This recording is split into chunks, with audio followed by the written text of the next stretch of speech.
Então, gente, hoje nós estamos aqui na casa de Noemi. Eu sou a Ranúzia, eu sou conselheira e cooperadora na casa de Noemi.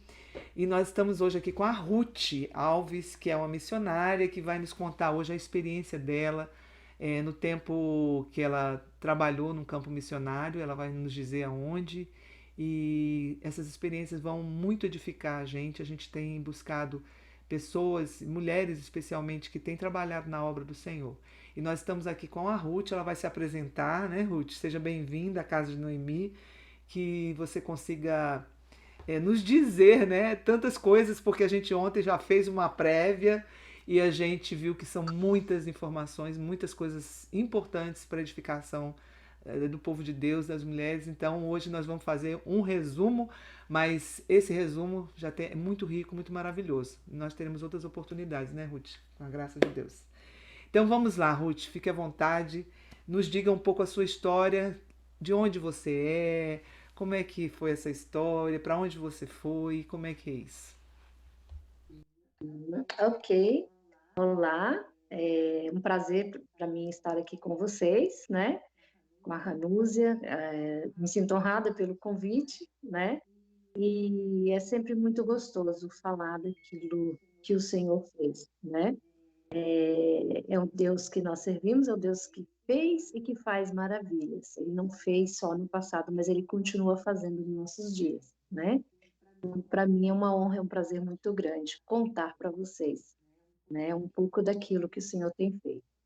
Então, meu nome é Ruth, né? Eu sou natural de Governador Valadares, no estado de Minas Gerais, e de lá o Senhor me chamou desde a infância, né? Eu cresci, nasci em um lar evangélico, cresci muito envolvida com a obra do Senhor e aprendi a conhecer os caminhos do Senhor e a amá-lo. E meus pais sempre nos ensinaram, né, os caminhos e então assim, meu coração sempre foi muito disposto ao serviço do Senhor desde criança. E o chamado, eu creio que foi acontecendo à medida que eu crescia servindo ao Senhor, mais eu entendia a necessidade e o prazer que é servir ao Senhor. E na minha igreja, uma congregação bem pequenininha de um bairro lá na periferia, né? Ali a gente recebia missionários que vinham e traziam testemunhos de pessoas, missionários que serviam ao Senhor mesmo em situações muito difíceis, perigosas, inclusive, e aquilo sempre inflamava meu coração, assim, incendiava meu coração, né, para servir ao Senhor. E ali, então, eu senti o despertar mesmo missionário para a tradução da Bíblia, quando um missionário teve lá e trouxe para a gente a realidade, né, de povos que ainda não tinham uma Bíblia, não tinham nem uma folha, uma cópia de uma página da Bíblia. Então, ali foi o momento em que eu doei a minha primeira Bíblia para o trabalho missionário, evangelístico, enfim, e ali já confirmava dentro de mim esse chamado. Então, foi assim que começou esse despertar no meu coração, né? E você tem quantos filhos, quantos netinhos? O Senhor me deu, né, presentes maravilhosos. Eu tenho 3 filhos, todos 3 já casados, tenho 4 netinhos, e bênção do Senhor na minha vida, né? A minha descendência, a minha posteridade, já consigo ver, né? Já pude ter o privilégio de tê-los comigo, né? O Senhor já me deu esse privilégio de tê-los já. Então, assim, para mim é muito bom, é muito prazeroso, não tem palavras, né? Então, graças a Deus, são filhos que amam o Senhor também, que servem ao Senhor e que ensinam seus filhos nos caminhos do Senhor, e isso não tem preço, né? É a melhor coisa, a maior herança que a gente pode dar aos nossos filhos, né?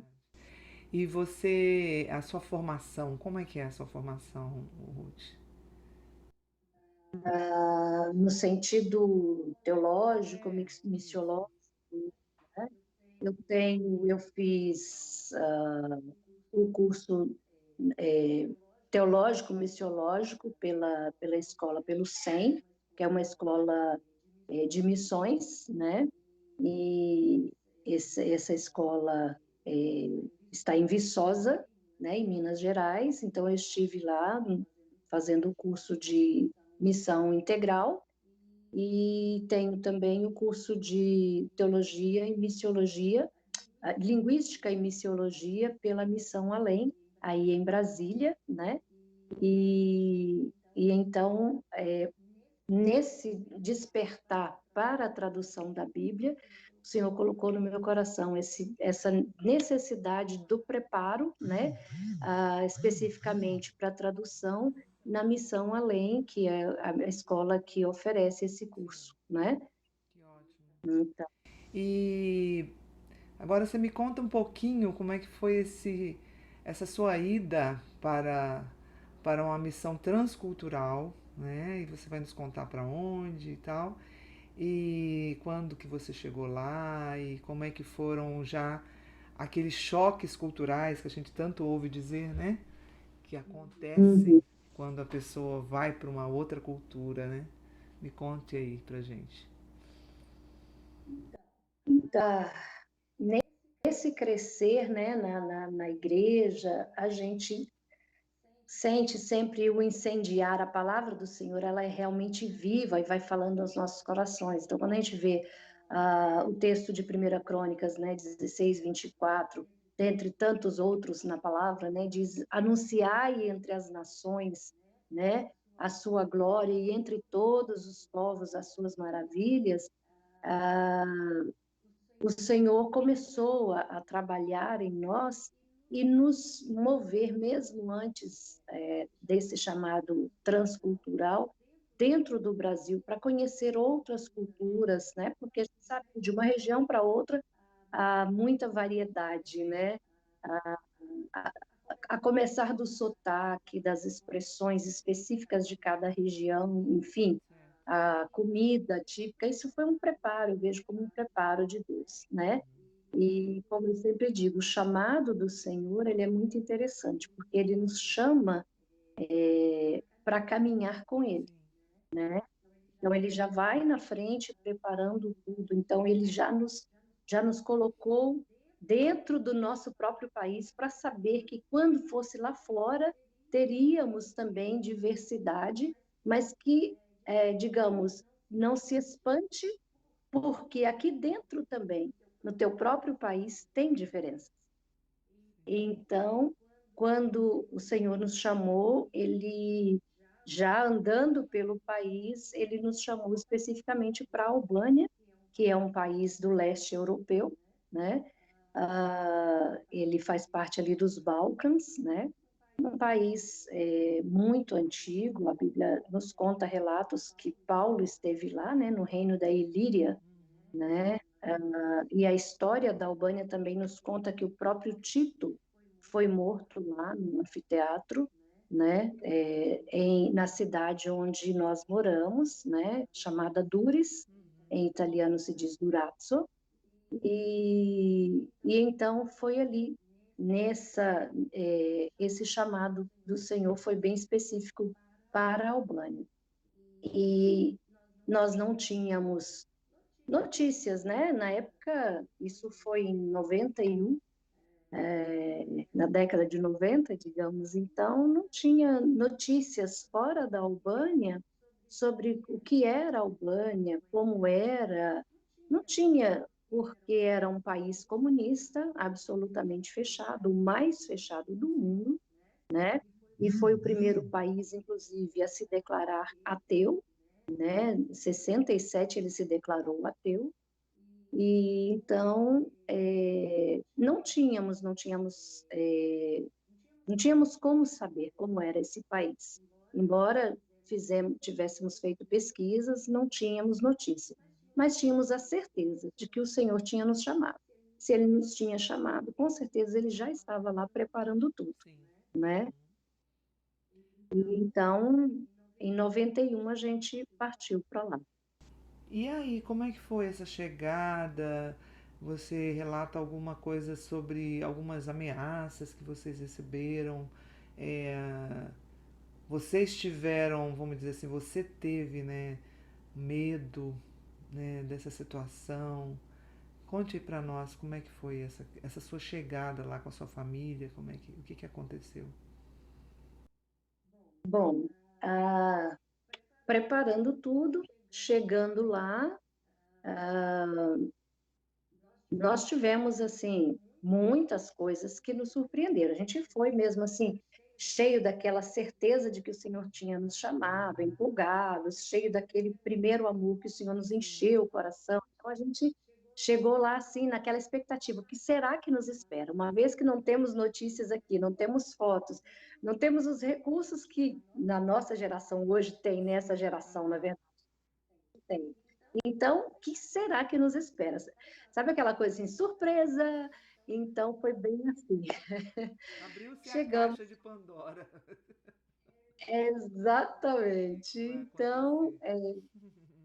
chegando lá, tudo era novidade e tal, mas quando já começando a já nos estabelecer com o aluguel de um apartamento, esse apartamento era todo imobiliado, ainda do povo que tinha medo, porque o comunismo tinha acabado, né, de ruir, então, assim, eles ainda estavam receosos se podiam ou não alugar casa, né, se poderiam ter essa independência já ou não. Então, eles saíam da casa e deixavam a casa toda pronta, como se eles estivessem morando lá. Sim. Tínhamos telefone, tínhamos tudo. E nesse telefone, nós começamos a receber telefonemas, não tínhamos, não sabíamos o albanês, né, que a língua falada é a própria, né, albanesa, uma língua muito difícil, inclusive, que foi uma das dificuldades que nós encontramos. E então ligavam para a gente o dia inteiro, dia e noite, né? E falavam coisas assim que eu percebi que eram ameaças, mas eu não sabia nem o que estavam dizendo. Mas eu percebi que eram ameaças em italiano, porque a gente tinha passado pela Itália e tinha tido um pouco de noção da língua italiana. Não sabíamos ainda nem a língua italiana, mas percebíamos que era em italiano, misturado até com o albanês. Então, isso dava muito medo, eu não tinha coragem. Estávamos com os 3 filhos ainda pequeninos, né? Todos 3 são brasileiros, né? Nós fomos com eles, a mais novinha tinha 3 anos, né? Então, assim, eu não tinha como atender porta, eu não tinha coragem de atender a porta, eu não sabia que país é esse, que povo é esse, se são bem receptivos, se há risco para nós ou não. Eu sempre preservava, né? Era falta mesmo de conhecer o povo, não que era o povo assim, mas é o medo que a gente tinha do desconhecido, né? E com ameaças por telefone, isso assim gerava uma insegurança muito Sim, grande. sim. Então, pedimos à professora que nos dissesse o que era, nos desse uma tradução daquilo que estava sendo dito.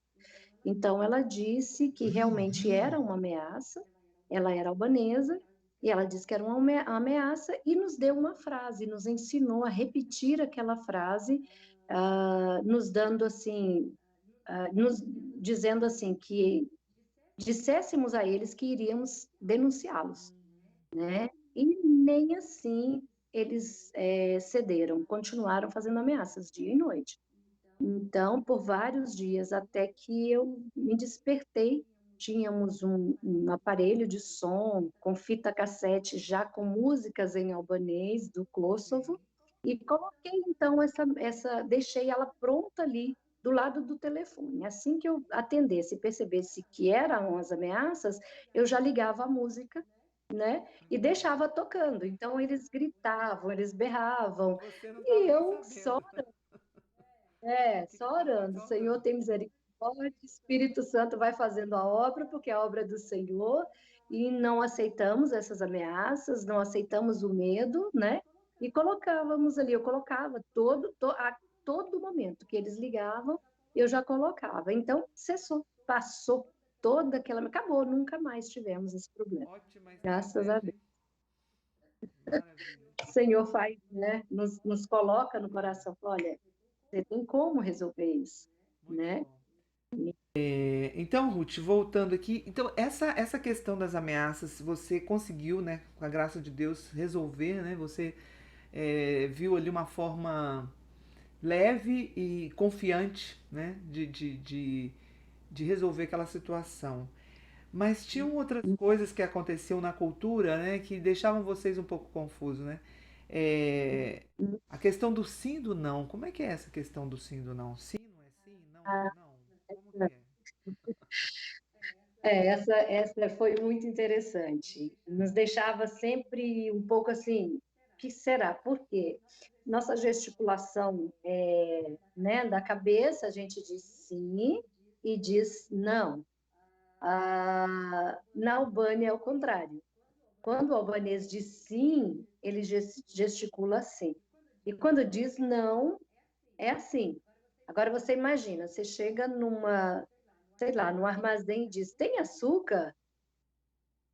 E aí você diz, então me dá 1 quilo, mas eu disse que não. Ah, tá, então tá bom, desculpa. Ou falando na igreja, vocês estão entendendo o que está sendo explicado? E todo mundo balançando a cabeça, meu Deus, vamos ter que começar do zero. Aí, de repente, opa, não, eles estão dizendo que sim, que estão entendendo tudo. Então, assim, foi assim, uma dificuldade, assim, até a gente assimilar que o sim era assim, que o não era assim, levou tempo, na verdade. Às vezes a gente estava atento, às vezes, por um instante a gente se esquecia e se bagunçava totalmente, né? Então, foi muito interessante. É a diferença que há nas culturas, né? E é interessante porque isso aí a gente percebe não só nisso, mas em tudo, na verdade, a importância que tem o preparo do missionário antes de ir para o campo. Porque isso aí faz parte de uma cultura, né? Sim. Mas não só isso, a alimentação, os trajes, né? A maneira como se comportam em tudo, a cosmovisão, né, que eles têm, né, a visão que eles têm de mundo é diferente da nossa, em qualquer lugar que a gente vai, em qualquer lugar que a gente vai. E se a gente não se prepara, a gente quer levar o que a gente tem, a nossa bagagem, como se fosse a única verdade, o único modo de viver. E não é. Então a gente precisa aprender, se preparar e estar pronto, com o coração aberto para respeitar a cultura. Cada povo tem a sua cultura, cada tribo tem a sua cultura e deve ser respeitada. Exato. Então, há necessidade de ter esse coração aberto, essa visão, Sim, né, de compreender essas diferenças e aceitá-las, né, exato. tranquilamente, né? E você relata que essa questão do casamento lá e da mulher, né? A postura, a posição que ela ocupa nas Uhum. relações sociais, né? Você contou aqui, eu queria muito que você compartilhasse isso pra gente, que é bem chamativo, bem interessante isso, né? Sim, a questão da mulher na sociedade, ela é bem assim, é bem cultural, na verdade, né? Para começar, a mulher quando tem convidados em casa, ela não se senta à mesa, ela está ali para servir, né? Então, ela te serve e fica o tempo todo em pé. A gente fica assim um pouco constrangido, né? E aflito, senta um pouco, mas é cultura deles, não dá para dizer sente, porque, né, faz parte da cultura deles. Então, uma outra coisa, por exemplo, a sogra, quando ela já está chegando a uma certa idade, que já não consegue mais fazer as atividades, né, corriqueiras, cotidianas, da casa e tudo, o serviço para servir aos convidados, enfim, para tudo, ela, tendo filhos, meninos, né, rapazes, Então ela já diz para o filho: olha, traz uma noiva para mim, porque eu já estou precisando. Quer dizer, case-se, porque essa noiva, ela virá para me servir.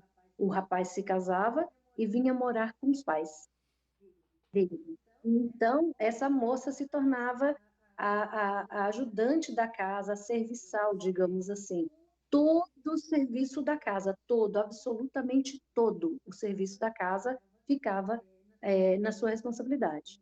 Então, para servir a mesa, no norte da Albânia, por exemplo, que ainda tem a cultura do lava-pés, principalmente bem naqueles cantinhos ainda, né? Ainda a cultura, e quem faz esse lava-pés do visitante é essa noiva, né? Então, ela vem morar na casa, ela sabe e se submete, porque essa é a cultura. Para elas, isso não é pesado, porque isso faz parte da cultura, né? Nasceram Então, conhecendo assim, vivendo assim, né? vivendo assim, a menos que se rebelem, né? E hoje também, de 91, da década de 90 para cá, há muita mudança, com certeza, né? Mas mesmo assim, ainda porque é cultural, né? Ainda existe porque é cultural.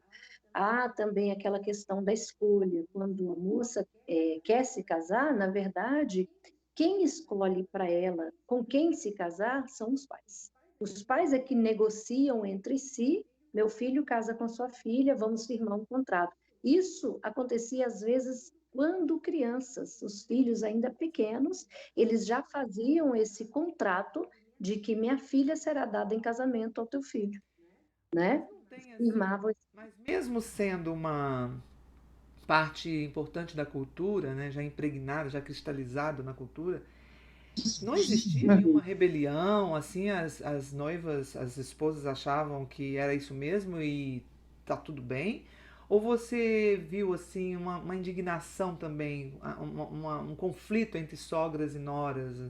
Você via isso lá? E depois da conversão dessas mulheres? Não, isso com certeza, né? Porque, assim, de um modo geral, era submissão, era aceitação da cultura, já sabia, já crescia nesse ambiente, já sabia que seria assim. Mas muitas também, nós conhecemos, nós visitamos uma família e eu conheci uma situação, assim, bem, bem forte, de protesto mesmo, da nora com relação à sogra, porque não havia um tratamento leal, não leal, mas, Digno, como se diz, digno. digno, com respeito, com amor. Não, ela realmente ah, se submetia a todos os desmandos da sogra. E nem todas aceitavam isso. Então, essa, por exemplo, que eu visitei, foi tão forte que elas brigaram e se dividiram dentro da mesma casa, debaixo do mesmo teto, a ponto de essa noiva se fechar no quarto dela e construir ali, dentro do quarto, a sua cozinha, a sua lavanderia, o seu quarto, tudo era feito dentro daquele espaço único. Dentro da casa, elas não se cruzavam nunca, nunca, não se olhavam na cara, não, não tinha mais relacionamento nenhum. Então, assim, no máximo usar o banheiro, que era único, não tinha como construir dentro do quarto. Então, abri a porta, está livre o trânsito? Vou. Se não está livre, seguro até que eu consiga entrar, desde que eu não cruze com ela. Então, era assim, uma rixa violenta também, era muito forte. Quando se rebelava, aí a coisa ficava feia mesmo, né?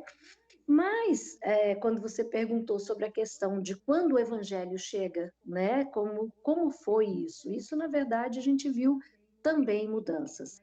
Mas a mudança, ela não aconteceu no sentido cultural de ser, né? A partir de agora vamos viver diferente no sentido de que não, ela continuava para aquela que ainda tinha amizade com a sogra, né? E estava tudo bem. Ela não tinha que sair da casa para que mostrasse que ela tinha conhecido a Jesus, tinha que era uma nova criatura.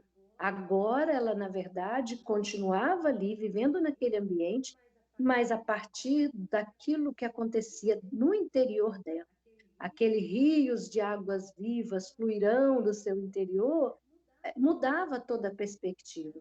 Ela começava a testificar sua própria maneira de viver, mais bondosa, mais generosa, mais pronta a servir, com prazer, né?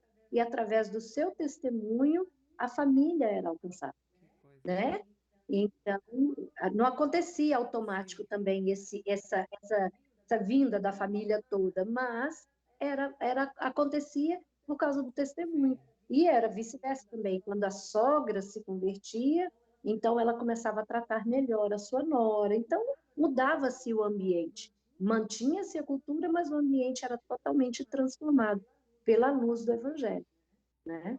Uau. Que benção, né? E uma coisa que a gente pensa assim, poxa, o dia da noiva, né? O dia do casamento, né? Você pensa assim, poxa, deve ser uma coisa fantástica, né? A noiva deve ficar sendo, como é aqui no Brasil, né? A noiva é o centro, né? Das atenções, né? É, como que é lá também? É assim? A noiva é o centro das atenções? Bom, com relação a isso, naquele papel de mulher, né? Que a mulher, por exemplo, que eu disse que não se senta à mesa, como é que fica a noiva nessa situação? Muito bom. Era o seguinte: a festa, culturalmente, há uma festa de pelo menos 3 noites, 3 dias seguidos, né? Então, a noiva se arruma de forma diferente para se apresentar naquele grande dia ou naqueles 3 grandes dias, né? Então, cada dia um penteado diferente, uma maquiagem diferente, mas isso não implicava em ser paparicada. Pelo contrário, ela continuava, aliás, a partir dali, ela começava, então, a entender que o papel dela seria de serviço. Então, nem no dia do casamento ela podia se sentar. Ela tinha que permanecer em pé no salto durante a festa toda. A festa de 3 noites eram 3 noites inteiras de festa, de bebidas, etc., de dança. Ela tinha que dançar, ela tinha que servir, ela tinha que ser a mulher que seria a partir daquele dia. Então, o grande dia dela, na verdade, era o grande dia que manifestava se ela realmente estava pronta para encarar a realidade. Então, era totalmente diferente daquilo que nós temos aqui na nossa cultura, né? Então, ela já estava ali em pé, servindo, né? E o que o noivo e a sogra dissessem naquele dia era o que prevalecia, né? A partir dali, ela seria aprovada ou não como uma boa esposa, uma boa noiva para o serviço da casa da sogra. Então, é assim, questão cultural é uma coisa assim impressionante mesmo. Quando nós fomos para a Albânia, né, nós chegamos lá no final de 91, né? E a Albânia, nessa época, ela estava sofrendo uma mudança muito drástica, porque depois da morte do ditador, né, uns anos depois, logo que ele morreu, o vice dele assumiu, mas ele não conseguiu segurar com tanta firmeza essa ditadura que existia, né, lá na Albânia. O contexto que nós encontramos, né, o que soubemos da Albânia era assim, quando nós descemos do navio, né, lá no porto de Dures, nós encontramos um cenário assim de destruição, porque a Albânia tinha o comunismo tinha caído e nessa situação o povo começou a se despertar e a descobrir que, como eles tinham sido fechados durante quase 50 anos para o mundo inteiro, eles não tinham relação nem com Rússia, nem com China, se fecharam, né? Então, eles não sabiam o que era o mundo lá fora. Então, Quando descobriram que o mundo lá fora tinha tantas oportunidades, tanta riqueza, tanta coisa, eles se revoltaram de uma tal maneira que começaram a destruir tudo, depredaram prédios públicos e saquearam e fizeram assim, foi um caos tremendo. E foi exatamente nesse período que a gente entrou. Nesse, vocês já devem ter visto notícias, né? Tem até fotos de navio superlotado, parecia um formigueiro, assim, tomando conta, invadindo o navio.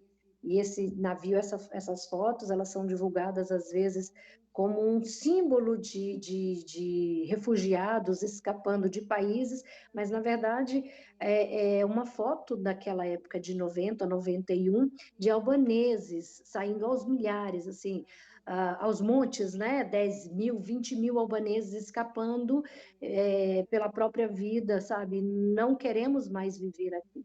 Então, morriam até tentando achar um espaço dentro desse navio, sequestravam navios e diziam ao comandante: tira-nos daqui, para qualquer lado que você virar, mas nos tire daqui. Então, iam para Grécia, Itália, Alemanha, qualquer lugar, para qualquer lugar, menos ficar na Albânia, né?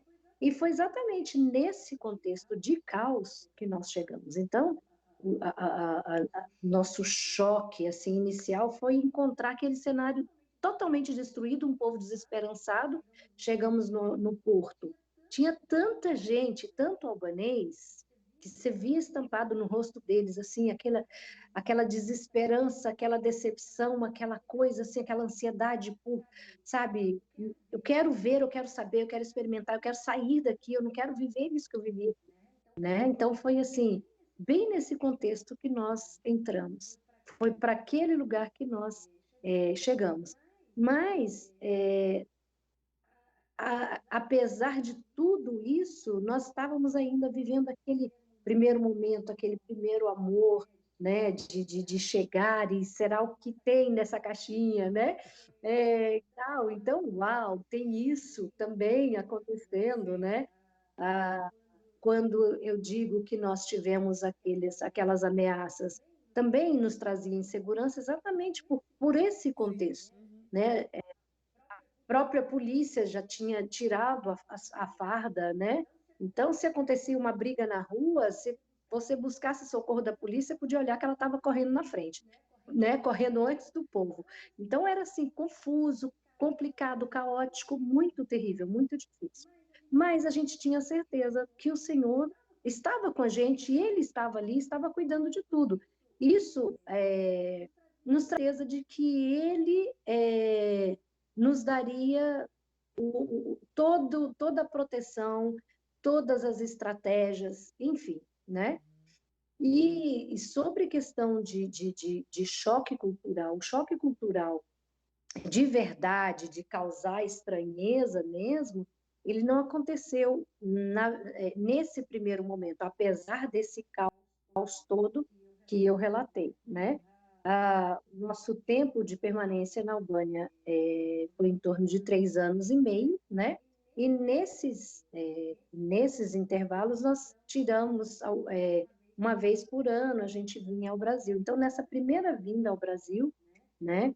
Voltamos depois de 30 dias, né? Aí sim, na primeira vez que fomos, não sabíamos o que tinha, o que nos Sim. esperava. Uhum. Na segunda vez, a gente já tinha conhecimento da realidade. E foi aí, então, que nós tivemos esse choque. Nós conseguimos perceber, uau, é isso mesmo que o Senhor quer. Foi isso, foi esse contexto que o Senhor preparou para a gente. Então, a primeira chegada foi uma chegada assim de namoro, né, de paixão, de amor, aquela coisa toda. Na, Novidades e se- tal. na segunda já foi aquela coisa de realidade. É isso mesmo. É esse o povo e é assim mesmo que o Senhor quer e Ele vai trabalhar. É com esse contexto mesmo. Agora você já sabe o que é, né? E é aqui. Vejam só a realidade que eles vivem, como eu conto com vocês aqui nesse contexto. É para isso que eu chamei vocês. Então, foi assim, um tanto quanto assim, meu Deus, então tá, Então é isso. eis-nos aqui. Então é isso, então estamos prontos, usa-nos, Exato. né? Você É relatou uma isso. questão do navio, né, que vocês vieram e como Deus providenciou uma pessoa que ficou ali esperando vocês no porto, vários dias ia para lá, voltava, esperando vocês, parecia que estava tudo desencontrado a questão dos tempos, né? Porque não tinha WhatsApp, não tinha essas redes sociais para comunicar, para falar. Então, como é que foi isso aí, essa questão do navio? Você falou agora dos navios, eu lembrei dessa parte que você contou.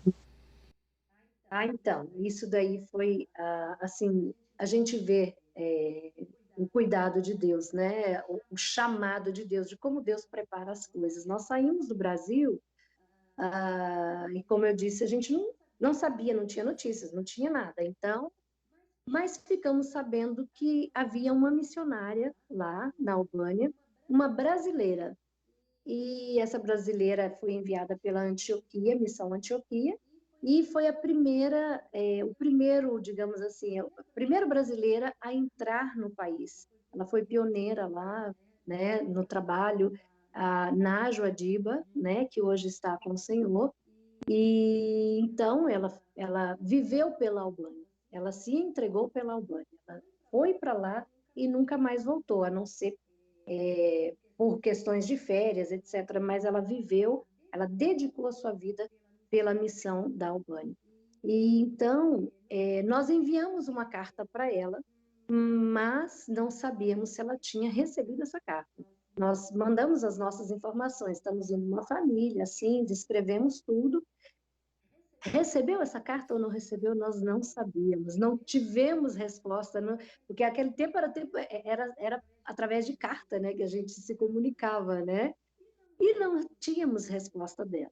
E aí partimos daqui, descemos, primeiro paramos na Itália para embarcar depois de navio para a Albânia. Mas chegando na Itália,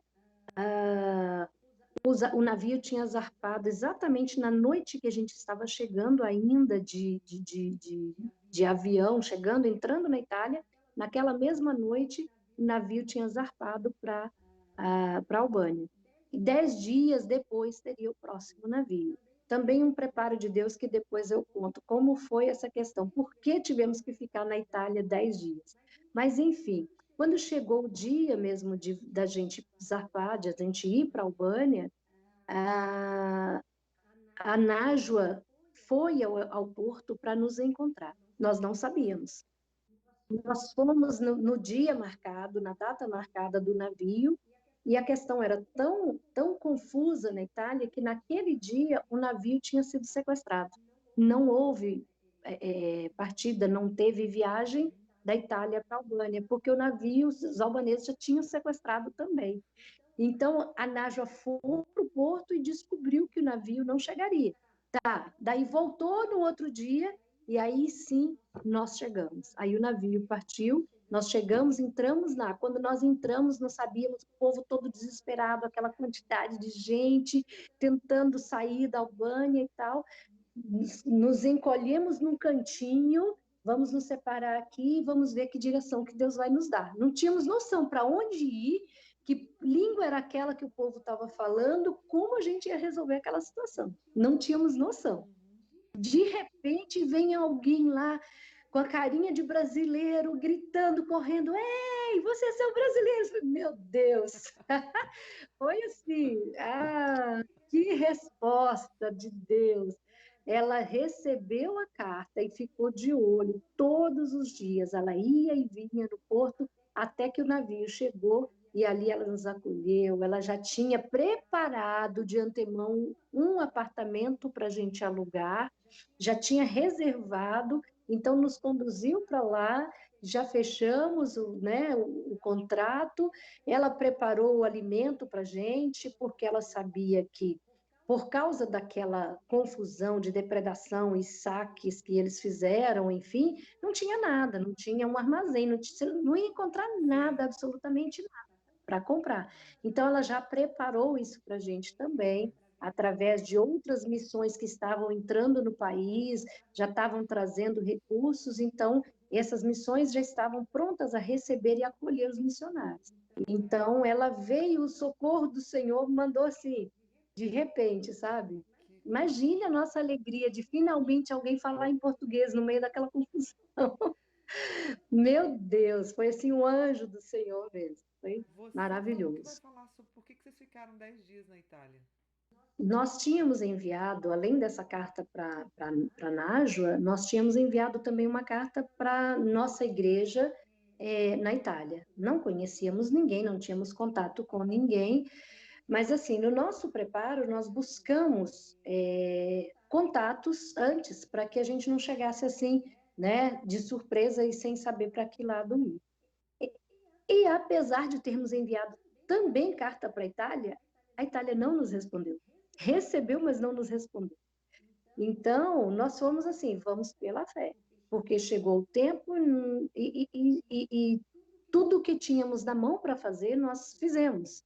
E estamos aguardando, então vamos, zarpamos, fomos para lá, né? Quando chegamos na Itália, que nos surpreendemos com a data que não bateu, não pudemos ir para a Albânia imediatamente, precisamos ficar esses 10 dias na Itália. A Itália é muito próxima da Albânia, né? E, digamos assim, a Albânia está bem ali na direção do salto da bota, né, da Itália. Quando a gente vê no mapa, a Itália é uma bota, né, digamos assim. Então, naquele salto, a Albânia está bem nessa direção, o sul da Itália, separada apenas pelo mar Adriático, né? Então, mas apesar de tão próximos, eles, quando nós chegamos, é que eles foram despertados e disseram: Meu Deus, o que estamos fazendo até hoje? Estamos aqui tão perto e o Senhor precisou despertar alguém lá do Brasil para trazer para cá, para um país tão vizinho ao nosso. A gente devia ter feito essa missão há muito tempo e não nos atentamos para isso, né? Então, foi um momento que Deus usou para despertar a igreja italiana. E nesse despertar da igreja, a igreja nos acolheu e nos assumiu como sendo seus missionários também. Então, fomos enviados pela igreja do Brasil e fomos novamente enviados pela igreja da Itália. Então, esses 10 dias foram imprescindíveis, preparados por Deus, que a gente não estava entendendo, a gente não entende, às vezes, o agir de Deus, só depois que a gente vê, uau, o que foi que Deus fez? Então, eles nos reenviaram, digamos assim, eles foram o nosso sustento direto, nosso socorro direto e imediato, mais próximo que tínhamos, né? Porque o Brasil estava nos apoiando, né? Mas todo recurso que a gente precisasse em primeira mão, nós tínhamos pela Igreja da Itália. Então, foi um momento preparado por Deus para isso. Tanto é que quando nós chegamos lá e que vimos que não teríamos recursos, não teríamos, assim, o que comprar, né? Tínhamos o dinheiro, mas não tínhamos o que comprar, não tinha onde comprar, não tinha nada. Sabe o que é absolutamente nada? Nada, absolutamente nada, tudo destruído. Estava muito confuso. Às vezes conseguíamos pão, mas nem sempre, porque o povo se revoltava e de repente tocava um fogo na própria padaria, no forno, sabe assim? A revolta era assim, era muito complexo na cabeça deles entender esse processo.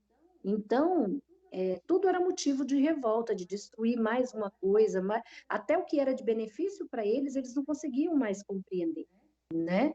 Então, ficamos 10 dias assim sendo apoiados pelo grupo de missionários que estavam já na Albânia, mas que depois de 10 dias, a igreja italiana, quando voltamos lá, eles prepararam para a gente um carro, uma van, na verdade, foram no atacadão, compraram de tudo, encheram essa van, mas encheram de tal maneira que, para não dizer que tinha espaço, eles se mobilizaram, né? Não só encheram não só de alimento, de todo o provimento que a gente precisava para a limpeza de uma casa, por exemplo, eles colocaram ali também, mas não só isso, a igreja se mobilizou e mandaram para a gente agasalhos, cobertores, porque nós chegamos lá em pleno inverno, de 10, 15 graus negativos, que era o nosso agasalho de Brasil que nós levamos para lá. Nada, não significava nada. Então, naquele frio congelante, né, a igreja preparou. Então, preencheu os espaços, o restante que sobrou das mercadorias, com esses provimentos de roupa, de agasalho, de cobertores, de tudo, tudo, tudo. Não tinha um espaço assim para nada. Superlotaram. Então, nos proveram, foi o primeiro momento assim de ajuda, e a partir daí nunca nos deixou. O Senhor nunca deixou faltar absolutamente nada para a gente. Então, assim, antes disso, quando a gente procurava um açúcar para adoçar um chá que fosse, não tinha, não tinha. A gente chegava, tem açúcar? Aquele sim ou não? E eles diziam, não, né? Não, não tem. A gente estava feliz que eles balançavam a cabeça, né? Uau, tem? Não, não tem. Na verdade, estavam dizendo que não tinha. E aí você falou que Mas surgiu um alimento que já vinha adoçado. Como é que era esse alimento aí? O que que era que já vinha adoçado? Uma bebida. então, era um chá, né? Até foi a Nájua que providenciou para a gente: olha, não tem açúcar, mas eu sei que aqui tem um chá e eu vou encontrar para vocês. E conseguiu, trouxe esse chá chamado chá da montanha, chai mali, se diz, né? Chá da montanha. Esse chá é maravilhoso porque ele já vem adocicado. Então você não precisa de açúcar, não precisa de adição de nada. É só fazer o chazinho e tomar. E não é que ele era realmente docinho, era muito gostoso. Que ótimo. Então, até isso, né? A gente já tinha já a provisão, né? Na própria ervazinha que era, né? Aquele chazinho já vinha adocicado, né? Seria como o nosso chá de erva doce, É. coisa assim. Ô, Então, ele era adocicado, estava ótimo. Ruth, as pessoas dizem assim, ah, vou pro. Eu vou sofrer muito no, na missão, né? Num país assim, que é tão diferente do meu e tal. E será que Deus providencia até as coisas supérfluas? Ou vocês. Ele só providenciava o básico para vocês? Como é que era isso? Vocês tinham crianças Ah, lá, vocês tinham. As crianças sentem falta, né? De algumas coisas que são naturais aqui no Brasil, a gente, né, dá para elas algumas guloseimas, né? Tinha. gozeimas, né? E aí, lá tinha guloseimas? Porque não tinha, né? Na verdade, não, não tinha. Não tinha nada. Quando eu digo nada, né, não tinha nada. Então, ah, assim, a igreja, quando a gente aqui, por exemplo, na nossa cultura de alimentos, por exemplo, o que nós temos de básico é arroz e feijão, né? Então, se eu vou preparar uma cesta básica para ajudar alguém, o que que eu vou colocar nela? Aquilo que eu tenho na minha casa, né? Aquilo que eu me alimento, com que eu me alimento. A gente põe arroz, feijão, óleo, café, não sei o quê. Essa é a cesta básica nossa. Então, a igreja na Itália também montava a sua cesta básica de acordo com os alimentos que lhes eram Sim. comuns, né? Que no caso deles, a famosa pasta, né? Ou, O digamos, o macarrão. macarrão. É macarrão de molho. Então, eles enchiam caixas e mais caixas de macarrão, de molho e tal, e estavam nos provendo. Então, assim, claro, saiu do Brasil, esquece arroz e feijão. Você não vai encontrar, né? Mas a gente tinha macarrão, uau, que maravilha! Pelo menos a gente está comendo algo que faz parte também da nossa cultura. Não é o rotineiro, mas faz Sim. parte. Então, tá ótimo. Mas, como você disse, criança, senti falta daquelas guloseimas, um biscoito recheado, né, uma bolacha recheada, enfim, de acordo com a açúcar, né? Mas, enfim, um chocolatezinho, sei lá, coisas gostosas, né? Que a gente, balas, pirulitos, enfim. Isso não tinha mais, não existia para eles, né? E embora eles soubessem disso, a gente já tinha conversado com eles, dizendo que a gente estava indo para um país que a gente nem sabia como seria e tal. Então, eles se adaptaram muito bem e tal, mas com o passar do tempo, acho que já tínhamos um ano, talvez, que a gente estivesse lá, aquela questão assim já começou a fazer falta para eles, né? Então eles começaram aí o pequenininho tinha 4 anos e mamãe, eu não quero mais macarrão, eu quero eu quero biscoito, né, filho? Mas nós não temos aonde comprar biscoito, né? E se a gente estava recebendo ajuda, a gente é constrangedor você ser tão específico, né? Pelo menos a nossa cultura brasileira, a gente manda para a gente um pouco de biscoito. Não faz, a gente não faz isso. Com o que você quiser nos abençoar, amém. Louvado seja o nome do Senhor, né? E eles também, por não conhecerem a nossa realidade de 3 crianças, então, por certo, não atinaram para isso, mas estavam sempre nos provendo, trazendo. Mas ele, na sinceridade da criança, de coração de criança, né? Eu estou cansado de comer macarrão, eu quero comer, eu quero comer. Na verdade, ele nem pediu arroz e feijão. Ele queria comer biscoito recheado, porque era quase que o alimento diário dele, sabe? Além do arroz e feijão, ele tinha que ter o biscoito recheado. Todos três, na verdade. Então, eles, naquela sinceridade, eles pediram por isso. E a gente disse: olha, não temos nada. Mas o Papai do Céu pode nos dar? Pode nos dar, porque eles já sabiam que podiam pedir ao Papai do Céu. Então, tá, então vamos orar e vamos pedir ao Papai do Céu? Vamos, nos demos as mãos e oramos. E ele disse: Papai do Céu, nós queremos biscoito, nós queremos chocolate, nós queremos bala, enfim, fez aquela oração de criança, é isso que nós queremos, né? E tá, amém, em nome de Jesus. Mas a gente não sabia como seria essa resposta, né? Então, Deus que responde para o nosso dia a dia, para o nosso sustento diário do básico, é o mesmo que sustenta também nos dando o supérfluo. Mas o Senhor respondeu essa oração? Respondeu. Uma senhora lá, italiana, do norte da Itália, quer dizer, a notícia da missão na Albânia se espalhou por toda a Itália. Então, no norte eles ficaram sabendo. Nós não conhecíamos o norte, não conhecíamos a igreja lá, no entanto, eles ficaram sabendo.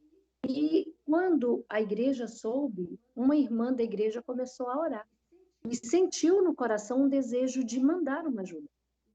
E ela foi então para o supermercado. Ela foi incomodada pelo Espírito Santo e chegou no supermercado. Obviamente, ela foi fazer a cesta básica, né? Do que eles têm de bom e de melhor. O macarrão, o melhor molho, né? Toda aquela coisa. Mas quando ela chegou lá, o Senhor não permitiu que ela pegasse aquilo. Não, e ela não conseguia entender. E ela disse: Senhor, mas é isso. E o Senhor já carregou ela, já colocou ela lá no setor de criança do supermercado. Então ela começou a pegar coisas, só guloseimas, e foi encheu uma caixa.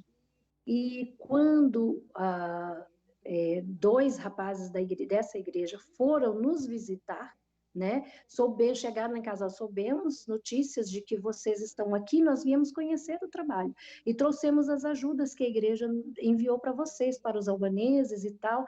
Então tá tudo aqui, aquele mundo de ajuda, muita coisa. Então eles nos ajudavam, não somente aos missionários, mas a própria igreja que estava sendo formada, né?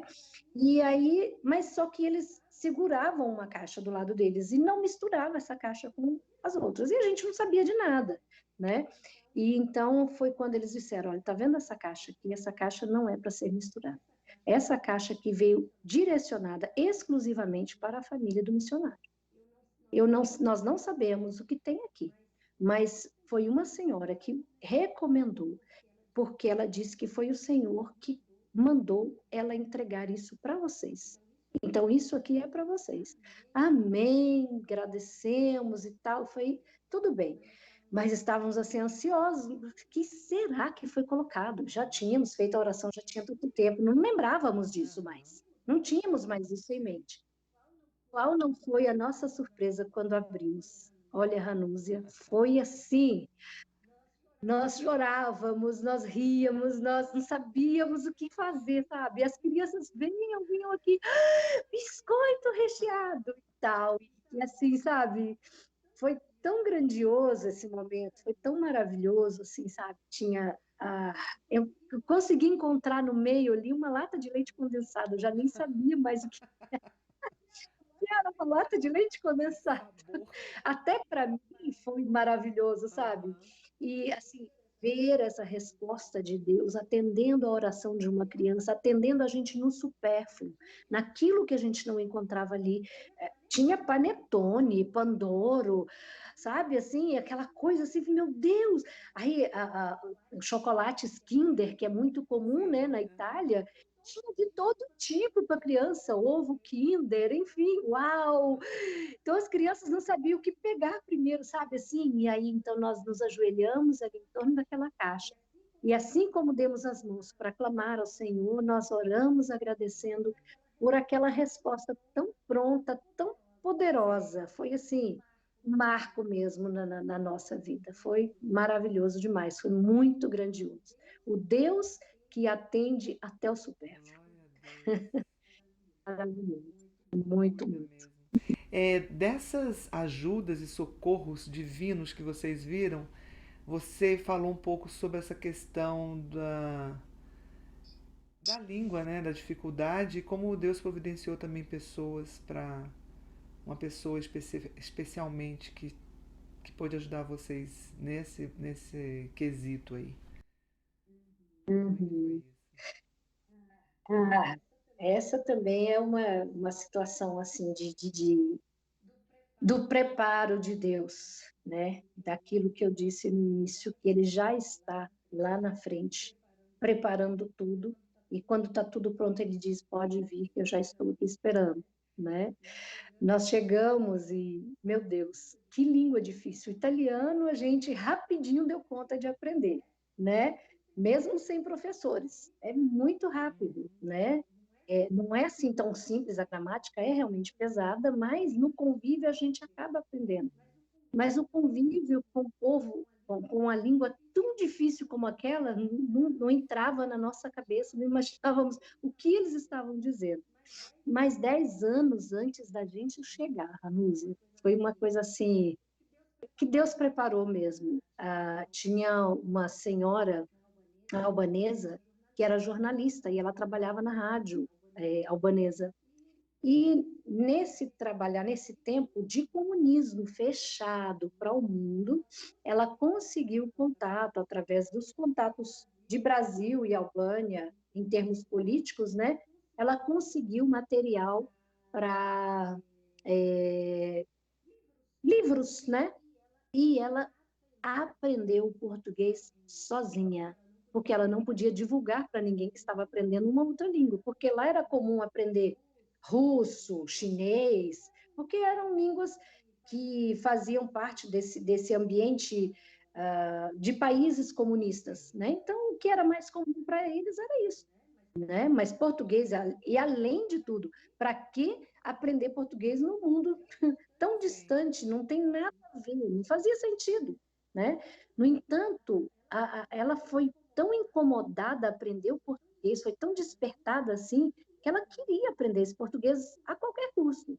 E mesmo que escondida até do marido, da família, porque era assim a realidade deles. A, da, da, do, de qualquer um amigo que fosse, ela não podia divulgar isso, mas ela aprendeu português, aprendeu sozinha. Quer dizer, o mover de Deus já estava ali, Deus estava trabalhando, né?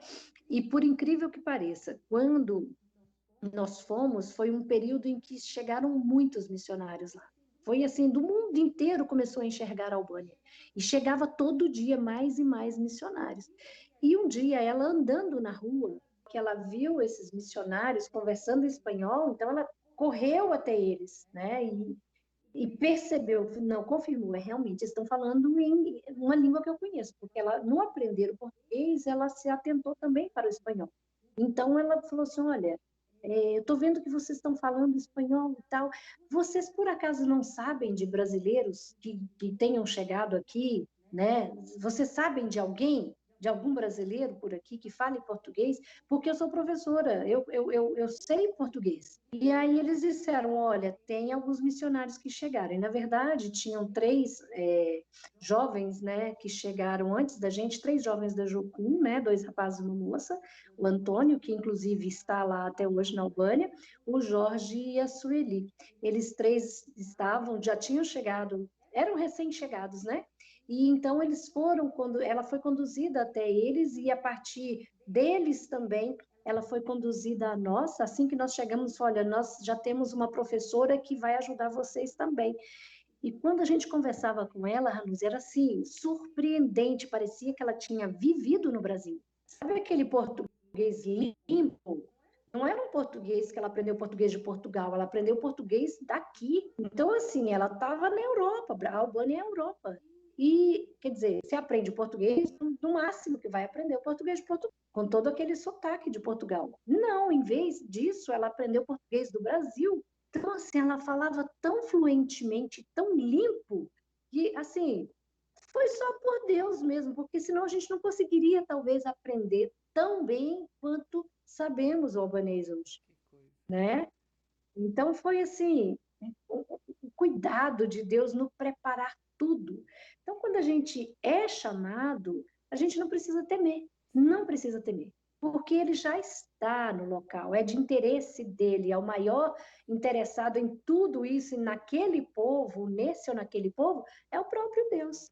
Então, ele só conta com a gente como um instrumento, mas ele já está lá na frente, já está preparando tudo, Há né? muito tempo, né? Então, isso daí foi, assim, também um momento muito marcante na missão, né? Da gente ver como Deus faz as coisas, né? Impressionante. Você contou também uma história da conversão, né, de um casal especial, né? Que hoje ele já é até um líder cristão lá, que você vai me contar como é que foi isso um pouco. E você tinha falado sobre o filho desse casal que caiu do prédio, é isso?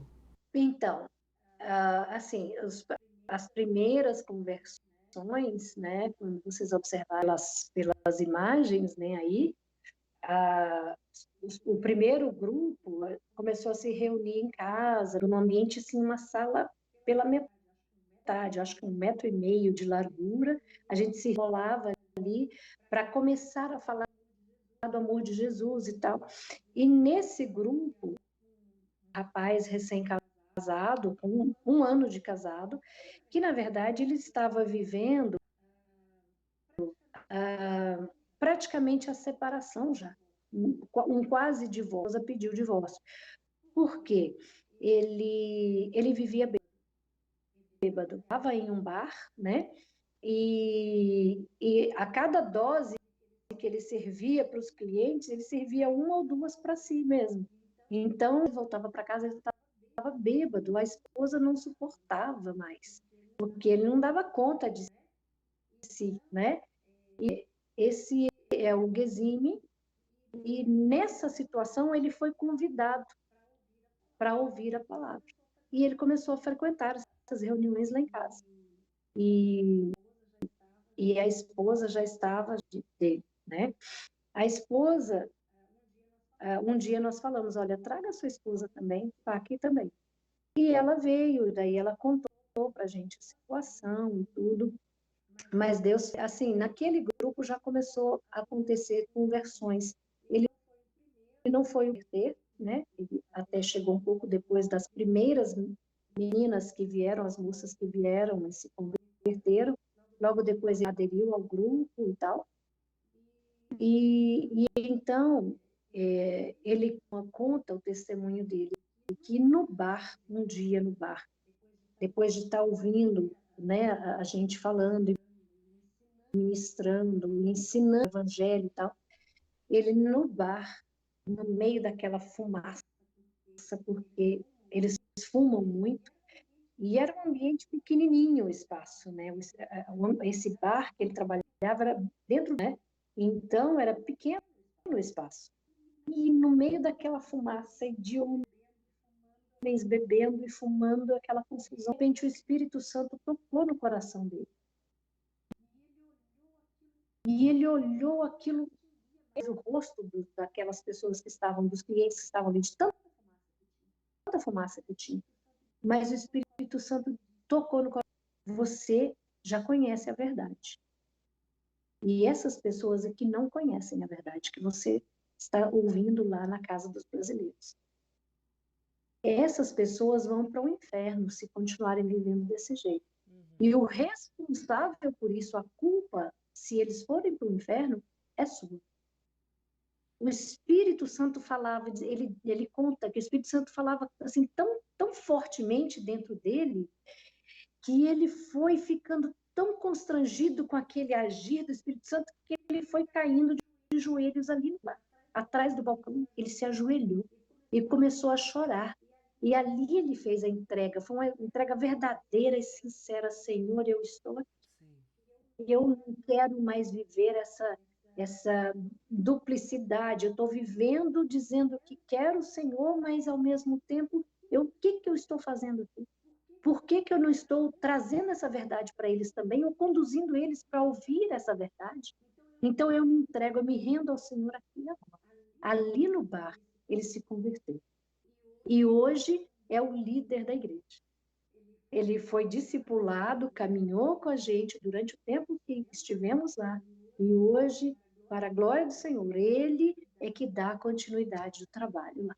Uma bênção de Deus, nós o encaminhamos para o Instituto Bíblico, ainda na Itália, que não existia na Albânia. Hoje já existe o Instituto Bíblico na Albânia, teológico, né? Lá na Albânia mesmo, na capital.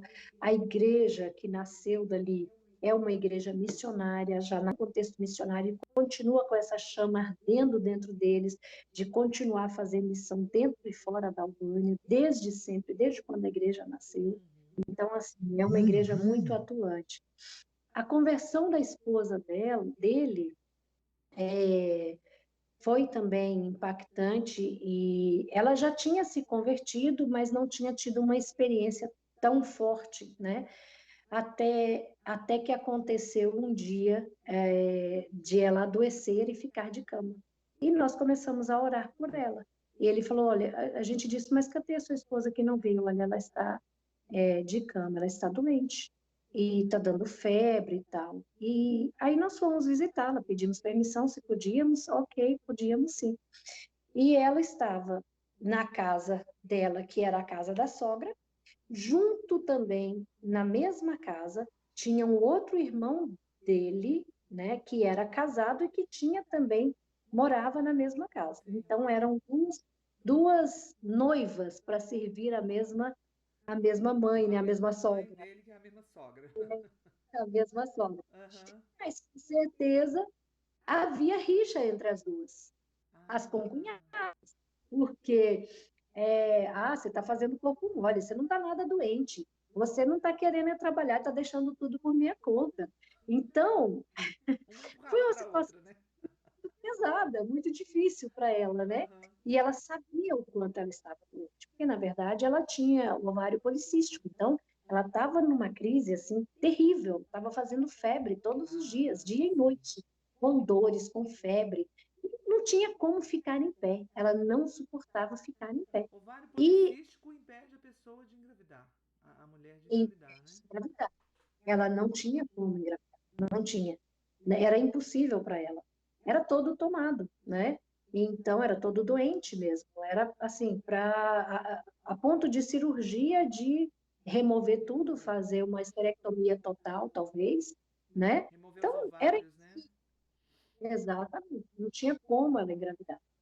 E nessa situação, nós a encontramos na casa dela. Fomos e para a gente, eu entrei, depois de conversar com toda a família, sermos servidos na cultura deles, como eles fazem e tal. Aí ele pediu que eu fosse, entrasse no quarto, ficasse com ela, conversasse com ela. Eu não sabia ainda o albanês, o suficiente para conversar. Eu sabia o trivial, bom dia, boa noite, enfim, né? Tá tudo bem, Deus te abençoe. Era o máximo dizer, citar Isaías 53, por exemplo, né? Eu não sabia trazer uma palavra de conforto. A única língua que ela sabia era o albanês, ela não sabia também outra língua. Então, a gente não tinha como se comunicar. Mas eu entrei, cumprimentei, sentei e fiquei ali calada e orando em espírito. Mas tentava arriscar alguma coisinha, mas não sabia, não sabia, né? E nesse ficar, depois, aí eu orei no final, num meio que albanês, meio gays, assim, uma mistura, né? E saí do quarto. Mas nesse permanecer em silêncio, eu não sabia o que o Senhor estava fazendo. Mas o Senhor estava agindo. O Senhor fez uma obra assim tremenda na vida dela. Porque ela disse depois, contou o seu testemunho, de que toda vez que a concunhada vinha, falava, roubava ela. A mente dela ficava assim, crescia dentro dela aquela tristeza, aquela angústia, até ódio, né, daquela palavra. E ela estava começando a ouvir a verdade do Evangelho e tal, e tinha já aberto o coração para o Senhor, mas aquilo ali perturbava ela, tirava o sossego dela. E ela conta que quando eu entrei, só o fato de eu estar ali, ela sentiu paz. E quando ela sentiu paz, ela sentiu a presença do Espírito Santo. E o Senhor dentro dela e fez uma limpeza toda aquela infecção. E imediatamente ela estava ali calada, mas ela sentia o agir de Deus dentro, assim como aquela mulher do fluxo de sangue, né? Ela é como se ela tivesse tocado nas vestes do Senhor. E ali foi removida toda doença, toda enfermidade. E aí, dia ou dois depois, ela já estava reunindo com a gente novamente, dando testemunho, e a partir daí ela pôde gerar filhos, ela tem um casal, que inclusive são bênção do Senhor na obra hoje. Né? É um rapaz e uma moça que estão atuantes junto com os pais. Ela é uma potência na mão de Deus ali, trabalhando com as mulheres muçulmanas, trabalhando com crianças, super envolvida, assim, todos dois, a família foi chamada pelo Senhor mesmo, para ser bênção. A gente era edificado. A gente, quando está no campo missionário, a gente pode encher, se permitir, né? Permitir que o nosso coração se encha de temor. Será o que vai acontecer? Eu não sei se eu estou pronta para isso. Na verdade, é o contrário.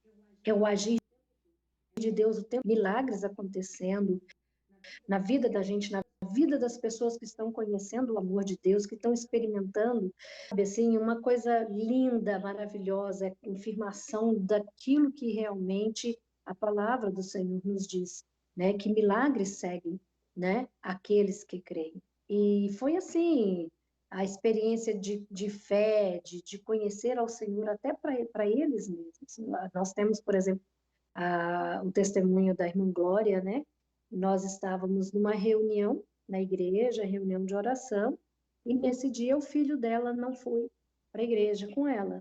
E ela, muito feliz, saiu da igreja assim transbordante, enchendo, sabe, encheu o espírito, sabe, da presença do Senhor, aquela coisa gostosa, a palavra que falou, e ela saiu assim mais fortalecida na fé. E quando ela volta para casa, ela vê um movimento em frente ao prédio que ela morava. E ela morava no terceiro andar. E ela conta que quando ela chegou, aquele povo todo em volta de alguém caído no chão. Quando ela chega e vê o que está acontecendo, ela vê o filho dela. Ele caiu do terceiro andar. E ele caiu praticamente morto, né? Ela não sabia dizer se estava morto ou desmaiado, ele não tinha vida, simplesmente não respirava. E ali, do jeito que ela chegou, com o material, a Bíblia na mão, ela se ajoelhou diante do corpo, ali no meio da rua, com todo aquele povo vendo. Ela disse, Deus, em nome de Jesus, se o Senhor é verdade mesmo, como essa verdade que eu tenho ouvido todos os dias e acabei de ouvir agora, se o Senhor é verdadeiro, então o Senhor entra agora na vida do meu filho, sopra o teu fôlego de vida e me dá o meu filho de volta. Se o Senhor é verdade, como estão dizendo esses brasileiros. Então eu quero testificar agora Eu quero saber para mim, eu quero saber isso agora, se o Senhor é verdade, se o Senhor é verdadeiro, se o Senhor está vivo e o Senhor entende. Eu preciso dessa manifestação agora, de quem o Senhor é. Não voltou a respirar. Na mesma hora, ele levantou, abraçou a mãe, e ela começou ali a dar glórias a Deus e a contar para aqueles que estavam ali quem era, acabou de conhecer. Ela conhecia de ouvir falar, mas ali naquele momento ela testificou de que realmente esse Jesus é verdadeiro. Então, assim, dia após dia a gente ouvia testemunhos assim tremendos do agir de Deus, tanto nós como através de nós e na vida das pessoas que experimentavam no seu viver diário quem era estava no céu. Olha, eu sei que você tem muitos outros testemunhos, mas nós já vamos agora para o fim mesmo.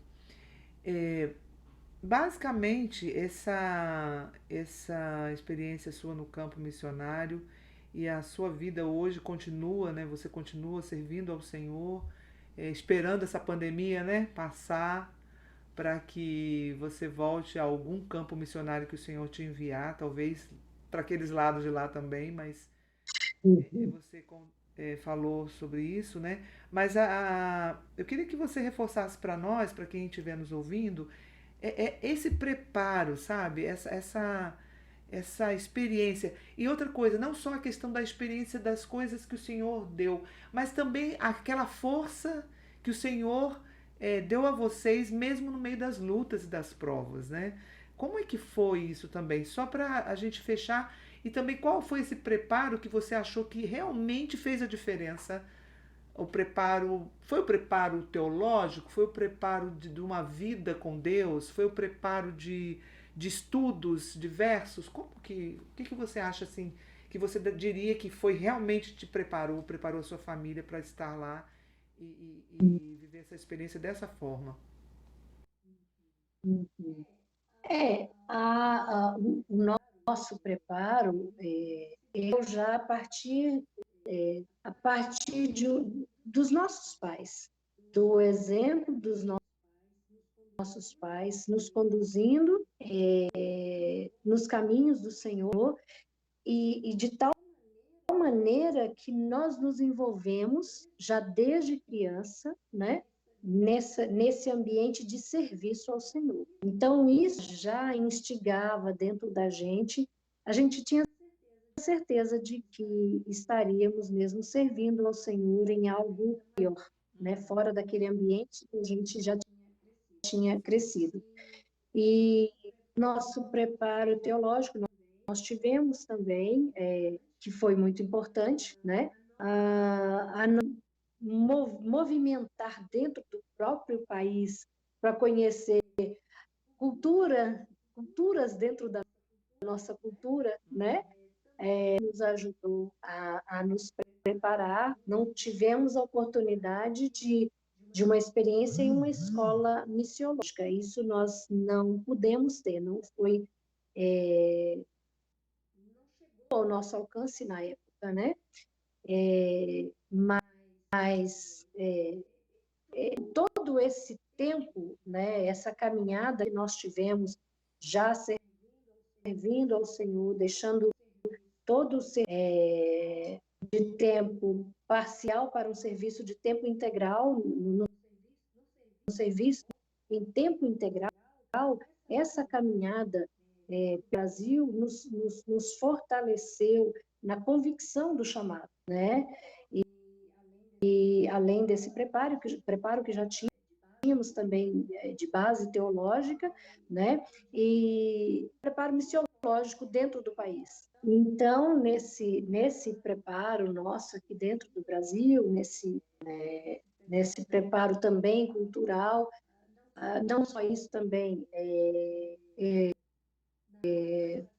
na área da educação, fiz o curso de magistério, então eu também pude trabalhar, eu tinha capaz de proporcionar, de preparar também por exemplo, quando precisávamos deixar uma equipe pronta, preparada. Então, eu tinha habilidades, apesar de ser magistério, mas trabalhei com professores de crianças no preparo para dar continuidade ao trabalho com crianças, que, na verdade, hoje é muito significativo, né? É muito marcante na missão da Igreja Albanesa hoje, o trabalho com crianças, voltar crianças é muito bonito, muito grandioso. Além disso, também a questão de magistério, até mesmo para os meus filhos, que nós não tínhamos escola dar continuidade. O mais velho já estava em idade escolar.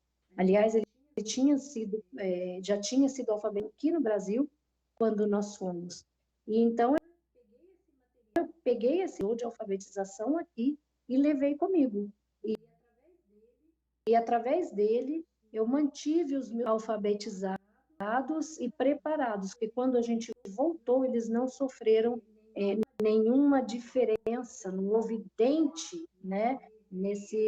Então, não houve desse preparo, eu foquei bastante, trabalhei muito com eles não só na alfabetização, mas por haver o magistério, eu nessa formação educacional deles, a tal ponto de que quando retornamos para o Brasil, eles deram a sequência normal, né, dentro da faixa etária. O mais velho já estava no terceiro ano, né, mas como chegamos no meio do ano, nós colocamos ele ali para dar sequência a essa engrenagem sem dentes, né, para que ele continuasse os estudos. O outro também do meio já entrou no primeiro aninho, a pequena ainda na turminha de alfabetização, mas ler, escrever, identificava muito bem toda e qualquer escrita, mas para que desse aquela sequência natural, como se estivessem mesmo aqui no Brasil, e também com essa questão de homeschooling com os meus filhos, né? Então, todo esse preparo é necessário, né? De uma forma ou de outra, a gente não precisa se apressar. Hoje e amanhã já estou partindo. Calma, vamos com calma, vamos nos preparar. Hoje temos recursos, assim, espetaculares, temos recursos de todo lado. Prepare, dê tempo, se prepare também espiritualmente, forme uma equipe de apoio, conheça a língua. Antes eu não tive essa oportunidade porque não tinha em lugar nenhum. Porque se tivesse, com certeza eu me... né? Então, prepare-se antes. Dê tempo desse preparo. Porque enquanto você está aqui, é um tempo de Deus na sua vida também para você chegar a uma maturidade suficiente que quando você pisar em campo, naquele campo que o Senhor te enviar, você já está preparado e não chega ali depois diz onde eu errei, né? Onde foi que eu errei, né? Muitos erros podem acontecer. As frustrações são menores, né? Os processos. Exatamente, erros podem acontecer. Porque assim, vai ter frustração, vai ter fracasso, mas não vai ser tão contundente, né? Então, muito mais amenizados. Não vai causar tanto prejuízo, né, à obra de Deus e nem às pessoas que estão envolvidas nisso. Então, da formação não parou, né, Ruth? Porque depois que você voltou para o Brasil, aquilo que você falou lá no início da sua formação, você continua sendo aperfeiçoada e você agora já utiliza muito conhecimento que você teve lá da língua, inclusive para continuar, para ajudar pessoas, ensinar crianças e tal. E a minha questão é o seguinte: às vezes a pessoa fala assim, já fiz tudo, já entendi, já conheci o mundo, já fui lá, preguei o evangelho, acabou. Já fiz a minha parte, já posso me aposentar. Né? Essa questão assim, já posso me aposentar. No reino de Deus, para a gente realmente agora fechar com chave de ouro, no reino de Deus existe aposentadoria nesse sentido? Eu paro de me aperfeiçoar, paro de crescer no conhecimento de Deus e pronto, agora fechei, tô bem? Vou fazer como albanês. Só que não, Só que não. só que não. Na verdade, não existe aposentadoria. O reino de Deus, ele é vivo e é ativo. E o Senhor conta com nós sempre, o tempo todo. Enquanto estamos aqui nessa terra, nós precisamos estar atuantes, precisamos entender e continuar ouvindo a voz de Deus. Porque o Senhor continua falando, o Senhor continua precisando, o Senhor continua contando com a gente, né? Essa chama que nasceu, que acendeu em mim lá na minha infância e adolescência, por exemplo, não só da obra missionária, de plantação de igrejas, mas de tradução da Bíblia, ela continua tão viva quanto talvez um pouco ainda mais, porque tanto que eu fui buscar, né, esse preparo na missão além, né? Eu quero me preparar, quero receber as ferramentas necessárias, porque o reino continua precisando. Tem muitas pessoas que ainda não têm a Isso. Bíblia traduzida na sua língua, mãe, né? Então, há necessidade, não existe aposentadoria, né? Não existe, não tem como você dizer, olha, Senhor, já chega, tá bem, já fiz tudo que eu tinha que fazer, então tchau, só agora eu só estou aguardando a tua vinda. Não existe isso. Não é Não assim é que assim. funciona. Pelo contrário, o reino é vivo, existe, o reino de Deus chega aonde a gente chega. Então, quando a gente chega no lugar onde o reino de Deus não chegou, nós precisamos nos mobilizar para que esse reino se torne conhecido, para Amém. que outros povos sejam alcançados Alcançados. também. Outros grupos, outras comunidades, dentro ou fora do seu contexto, da sua Jerusalém, tem Samaria, tem Judéia, tem todo lugar, né? Então, não dá, não tem descanso, não tem aposentadoria. O nosso Isso é descanso muito é. O nosso descanso já é o Senhor, né? Ele já nos deu esse descanso, nós já estamos vivendo já, não completamente, né? Mas nós já estamos. Toda vez que, eu imagino que toda vez que você presenciou, né? Que sua família presenciou a conversão, os milagres de Deus ali, vocês estavam sendo, né? Como é que é? Recebendo refrigério de Deus. E era um descanso no sentido de que, poxa, olha só o resultado, né? Às vezes, como você falou, às vezes não é rápido, né?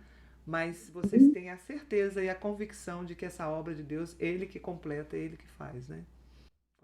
é interessante, porque hoje, por exemplo, quando eu vejo frutos desse trabalho, assim, minha alma se alegra, é um misto, assim, de uma alegria, uma emoção tão forte que eu choro, assim, eu dou glórias a Deus mesmo, porque não foi em vão. Não foi. Mas isso não me impede, pelo contrário, me dá muito mais desejo, né? Me dá muito mais gás, assim, mais vontade de fazer mais. Uau, vale a pena, vamos embora, porque tem mais gente precisando, entendeu? Então, assim, a obra do Senhor, ela é sempre motivante, Amém. né? Até que o Senhor venha, até que o Senhor venha. Amém. Nós estamos aqui com, uau, se o Senhor fez ali, o Senhor vai fazer aqui também, sabe? Tem gente, tem coisa grandiosa demais que o Senhor tem, e tem gente que não sabe Que não disso. sabe. E a gente precisa aí, né? Então, o Senhor conta com a gente Ruth, mesmo. olha só. A gente vai ter que terminar realmente, mas eu sei que tem uma parte da sua história em termos de saúde sua pessoal, né? Que depois que você veio de lá e você teve, né, uma questão de saúde que poderia ter parado você, te desanimado, falar, não vou fazer mais nada, agora eu tô doente e eu vou cuidar de mim e pronto. Mas você não fez isso e você não está fazendo isso. Então, isso vai ficar para um outro momento que a gente está pensando já, né? Como que vai ser, a gente já conversou sobre isso até. Mas eu quero te agradecer muito mesmo por seu tempo. Nós tivemos um problema, né? De perder uma gravação inteira. Mas sabemos que nada acontece por acaso e todas as coisas contribuem para o bem daqueles que amam a Deus e são chamados segundo o seu propósito. Qual que é o propósito? De que nós sejamos cada vez mais parecidos com o nosso irmão mais velho, nosso Senhor e Salvador Jesus Cristo.